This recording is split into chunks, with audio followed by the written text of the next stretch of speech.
Ready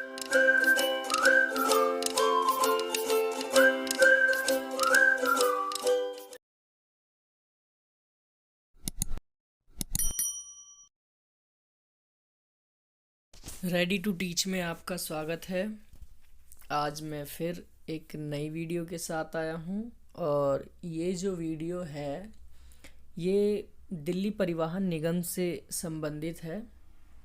और ये जो वीडियो मैं आज बना रहा हूँ इसका मेन मकसद है कि डीटीसी से डेटा कलेक्ट करना कि कितनी बसेस रह गई हैं, कितने कंडक्टर भर्ती होने हैं और कितने ड्राइवर भर्ती होने हैं, दिल्ली परिवहन में कितने स्टाफ परमानेंट हैं, कितने स्टाफ कॉन्ट्रेक्चुअल हैं। तो इसके लिए मैंने एक आरटीआई लगाई थी और इस आरटीआई में कुछ चीज़ें क्लियर हुई हैं और जो चीज़ें हैं जिनको अभी हम देखेंगे।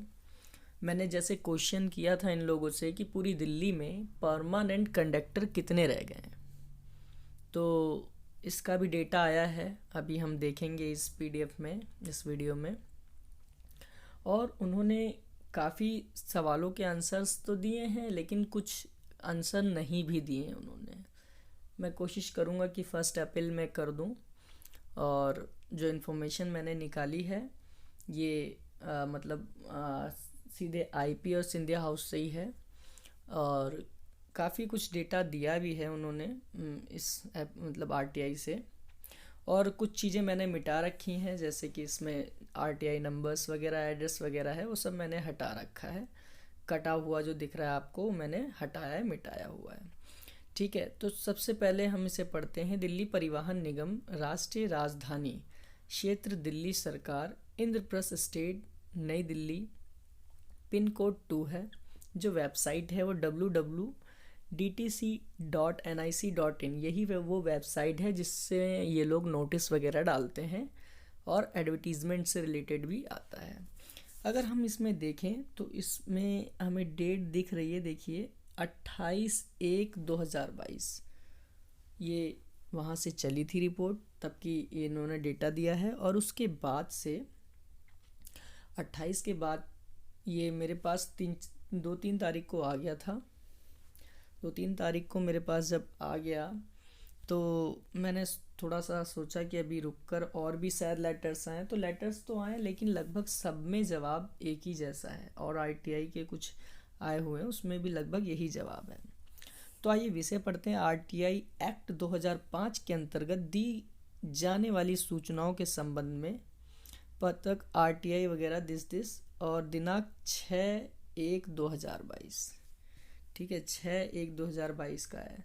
तो इसमें मैंने पूछा था कि वर्तमान में इस समय दिल्ली के अंदर कितने कंडक्टर परमानेंट हैं। तो इन्होंने पहले क्वेश्चन का जवाब दिया, वर्तमान में 174 स्थायी कंडक्टर हैं। देखिए 174 संवाहक हैं सिर्फ पूरी दिल्ली में, जबकि मेरे हिसाब से कई सारे हमारे डिपो भी हैं पूरी दिल्ली में, और हर डिपो में मैं मान लेता हूँ लगभग 3-3 कंडक्टर, 2-3 कंडक्टर परमानेंट होंगे। और अगर हम हिसाब लगाएं तो दिल्ली में लगभग मेरे हिसाब से जो डिपो हैं वो कम से कम पूरी दिल्ली में 40 से 50 होंगे। मैं डेटा में कंफर्म नहीं हूँ कि डिपो इतना कितने हैं, लेकिन हाँ मेरा अनुमान है कि इतने होंगे या ज़्यादा भी हो सकते हैं, 70, 80, 90 भी हो सकते हैं। डिपो की कंफर्मेशन नहीं है मेरे पास, लेकिन हाँ मैं एक अनुमान लगा रहा हूँ कि अगर 3 कंडक्टर पर डिपो में अगर हैं तो भी वहाँ परमानेंट कंडक्टर होना अनिवार्य है। क्योंकि जब भी कोई वो होती है, जो डिपार्टमेंट होता है उसमें कुछ परसेंट यानी 30% का जो स्टाफ होता है वो परमानेंट होता है, परमानेंट होना चाहिए उसको चलाने के लिए, उस डिपार्टमेंट को चलाने के लिए 30% स्टाफ परमानेंट होना चाहिए। और जहाँ तक मुझे लगता है कि कंडक्टर की वैकेंसी या तो ये निकालें या फिर जो पुराने जो चल रहे हैं, जो कई सालों से वर्क कर रहे हैं, कॉन्ट्रेक्चुअल वर्क जो कर रहे हैं कंडक्टर पोस्ट पे उनको परमानेंट करें। और मैंने कई सारे क्वेश्चंस करे थे, अब उन्हीं में से अभी और पढ़ते हैं। जैसा कि पहले क्वेश्चन तो आपको पता चल चुका है कि कितने कंडक्टर की भर्ती मतलब कितने स्थायी कंडक्टर पूरी दिल्ली में रह गए हैं। तो वर्तमान में सिर्फ 174 स्थायी कंडक्टर रह गए हैं। अगला दूसरा और तीसरा क्वेश्चन है दिल्ली, उसका आंसर क्या आया है पढ़ते हैं। दिल्ली सरकार द्वारा जारी परिपत्र दिनांक 20/5 के अनुसार दिल्ली परिवहन निगम में बसों के परिचालन हेतु संवाहक व चालकों की भर्ती अनुबंध के आधार पर की जाएगी। मैंने क्वेश्चन किया था कि जो भर्ती होती है वो किस तरीके से की जाती है और इन भर्तियों को कौन करता है। तो इन्होंने सीधे बता दिया है कि जो संवाहक और चालक दोनों की जो भर्ती होती है वो अनुबंध के आधार पर होती है। और ऐसा 2010 के इनके परिपत्र यानी गैजेट निकलता है जिसमें रिक्रूटमेंट रूल होते हैं, परिपत्र उसी को कहते हैं। और वो गैजेट है 20/5/2010 का, जिसमें उन्होंने बताया हुआ है कि जो कंडक्टर की वैकेंसी होगी वो ऐसे ही भर्ती की जाएगी। ठीक है, तो ये एक इन्फॉर्मेशन है, ये इन्फॉर्मेशन निकाली गई है और ये इन्फॉर्मेशन उन्होंने मुझे दी है दोस्तों। और मैं आप लोगों से रिक्वेस्ट करूँगा कि आप ये पूरी वीडियो एंड तक देखें और सुने भी, क्योंकि मेरा ये RTI लगाने का कुछ मकसद है और मैं चाहता हूँ कि इस RTI से मैं कुछ कर सकूँ आगे इस डिपार्टमेंट के लिए और कर्मचारियों के लिए जो लगे हुए हैं कई सालों से वैकेंसीज़, मतलब जो है ये भर्तियां जो हो रही हैं तो ये परमानेंट क्यों नहीं ले रहे हैं। तो इसके लिए मैं कुछ एविडेंस तैयार कर रहा हूँ कि जिससे कोशिश करना चाह रहा हूँ कि शायद इनके द्वारा हम परमानेंट वैकेंसी निकलवा सकें। आइए पहले तो फ़िलहाल हम चौथे पॉइंट पर आते हैं। चौथा पॉइंट है दिल्ली सरकार द्वारा जारी दिशा निर्देश के अनुसार दिल्ली कर्मचारी चयन बोर्ड के द्वारा नियुक्ति प्रदान की जाएगी। देखिए, मैंने ये क्वेश्चन किया था कि दिल्ली में जो कंडक्टर की वैकेंसी है उसको कौन फिल करता है, तो उन्होंने स्पष्ट शब्दों में कहा है दिल्ली कर्मचारी चयन आयोग बोर्ड। इस बोर्ड को हम कहते हैं DSSSB। इसकी फुल फॉर्म है दिल्ली सर्विस सिलेक्शनल बोर्ड करके है, दिल्ली सिलेक्शनल सर्विस करके कुछ है इसकी फुल फॉर्म। ठीक है, दिल्ली सर्विस सिलेक्शनल बोर्ड है और जो कि हिंदी में दिल्ली कर्मचारी चयन बोर्ड के नाम से जिसे हम जानते हैं। और ये बोर्ड जो है इसका काम है कि कंडक्टरों की भर्ती करना। लेकिन मेरे को जो खबरें मिली हैं कि DTC इसको अपनी वैकेंसी ही नहीं देता है, या जब मैं ट्रेनिंग ले रहा था तो थे एक सर, उन्होंने मुझे इन्फॉर्म किया था कि ये वैकेंसी तो भेजते हैं DTC वाले लेकिन बोर्ड वैकेंसी लेना नहीं चाहता।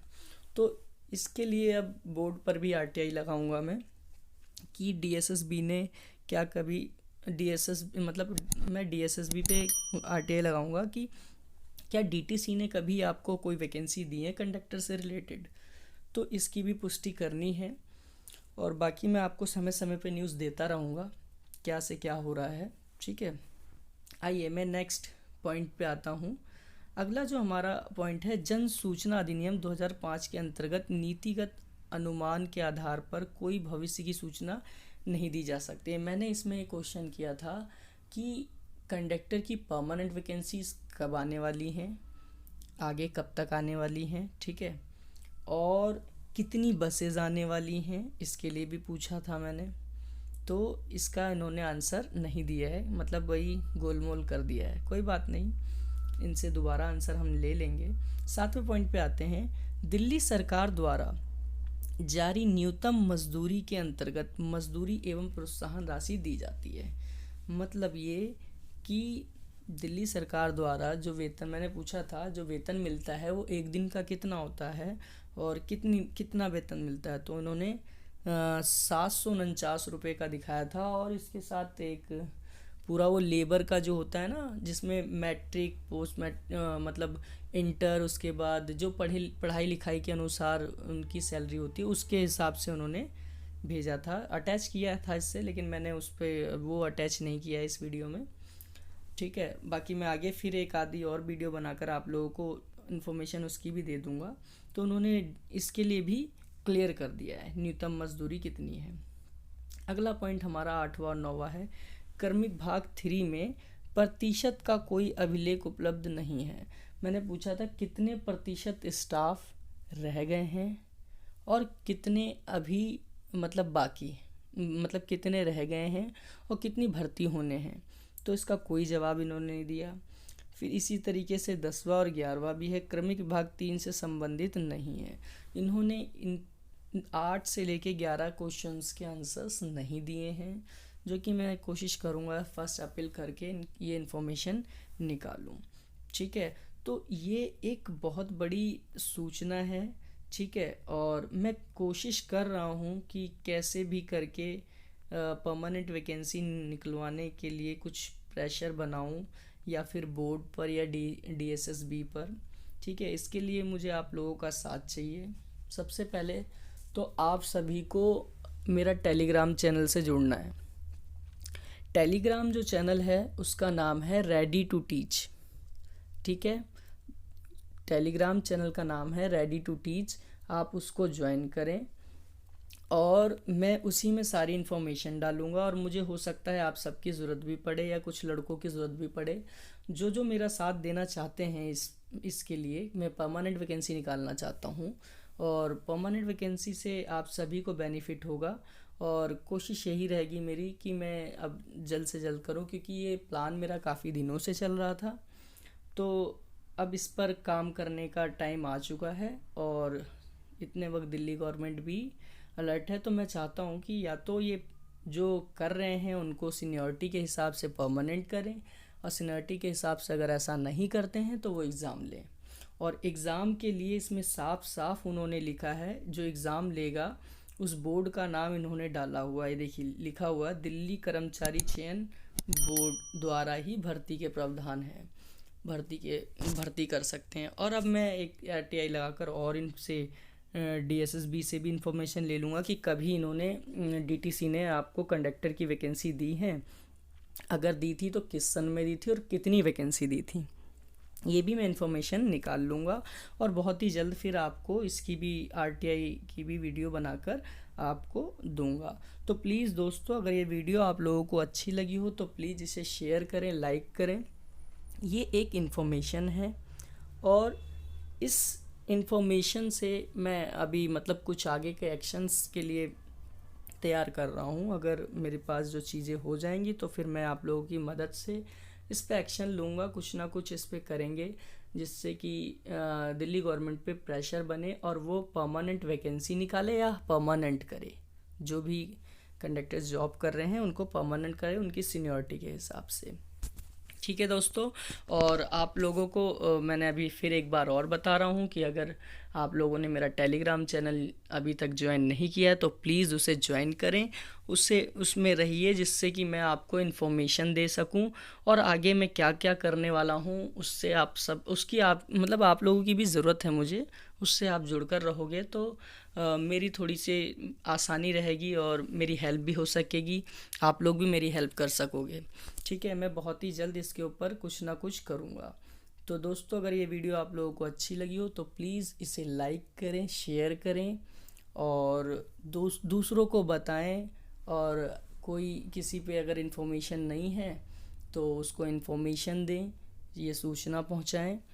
और अगर कंडक्टर से रिलेटेड कोई भी सूचना चाहिए हो तो आप मुझे कमेंट्स करके पूछ सकते हैं। ठीक है, फिर मिलेंगे नई वीडियो के साथ, तब तक के लिए ओके, बाय बाय, टाटा।